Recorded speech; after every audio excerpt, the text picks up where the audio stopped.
Ces fruits n'ont peut-être l'air de rien, mais pourraient bien fournir la solution. Originaire d'Inde, le moringa, qu'on appelle aussi l'arbre miracle, s'adapte parfaitement à l'Afrique de l'Est.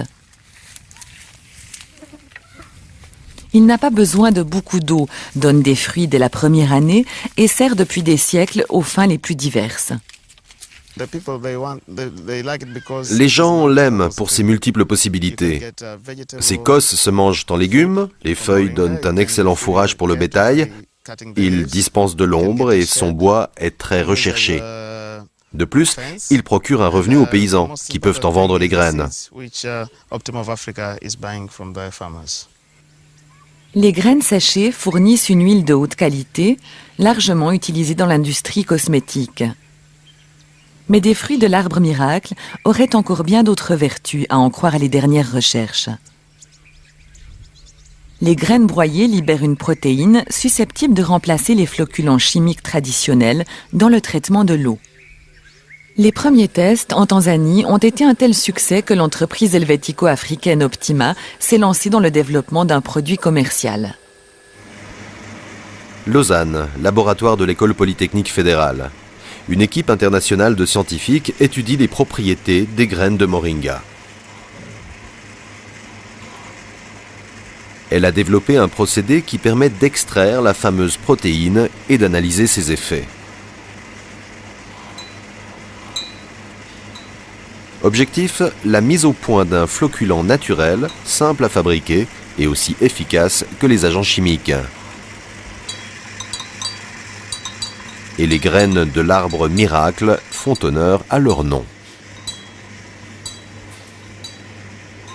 Le moringa agit comme un coagulant. Il flocule dans l'eau trouble les matières en suspension qui tombent au fond du récipient par gravité. La magie africaine n'a toutefois rien à voir dans l'affaire. Tout s'explique par cette molécule que les chercheurs de Lausanne ont réussi pour la première fois à déchiffrer.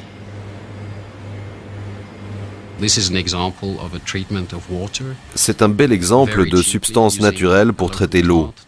Elle est bon marché, provient de matières premières renouvelables, est parfaitement écologique et a même un effet antibactérien. L'eau est donc en même temps stérilisée.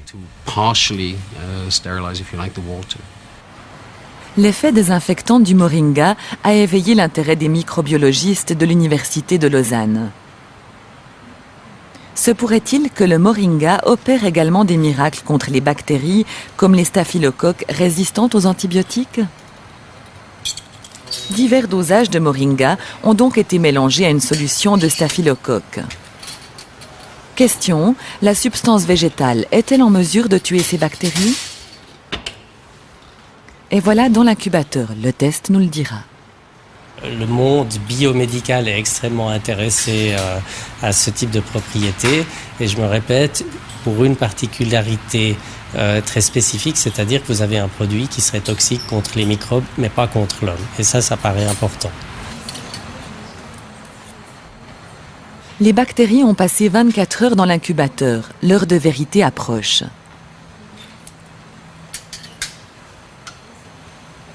Les micro-organismes ont-ils survécu au processus? Ou le moringa a-t-il agi cette fois aussi?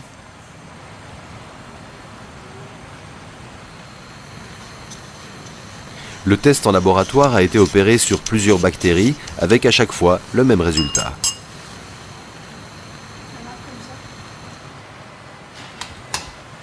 Voilà, voilà les résultats. Là où l'arbre miracle a été rajouté, plus aucune chance pour les staphylocoques, streptocoques et autres agents pathogènes. Sans moringa, les cultures de bactéries se multiplient librement dans la boîte de pétri. Alors qu'une mini-dose, déjà, suffit pour décimer les micro-organismes. C'est tout simplement extraordinaire. Les chercheurs ont déjà lancé de nouveaux tests pour décoder cet arbre miracle au potentiel énorme. Mais pour le professeur Merrison, cela ne fait aucun doute. À côté du travail de recherche, la priorité doit être accordée au développement d'un produit naturel pour la production d'eau potable. Je dirais que nous sommes prêts. Nous savons comment cela fonctionne. Mais il ne faut pas oublier que chaque eau est différente. La composition change de jour en jour, parfois même de minute en minute.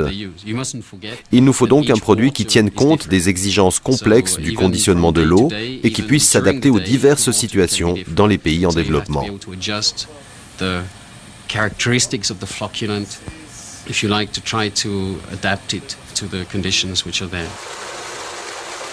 À Homa Bay, on attend avec impatience le résultat des recherches effectuées en Suisse. L'arbre miracle suscite de grands espoirs. Ce serait formidable si nous pouvions remplacer les agents chimiques qui nous coûtent les yeux de la tête par le moringa.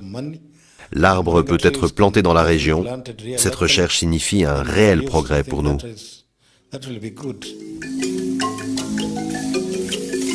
On ne sait pas encore quand l'arbre miracle pourra déployer ses effets à grande échelle. Les premiers pas sont faits, mais même dans la science moderne, les miracles prennent parfois un peu de temps.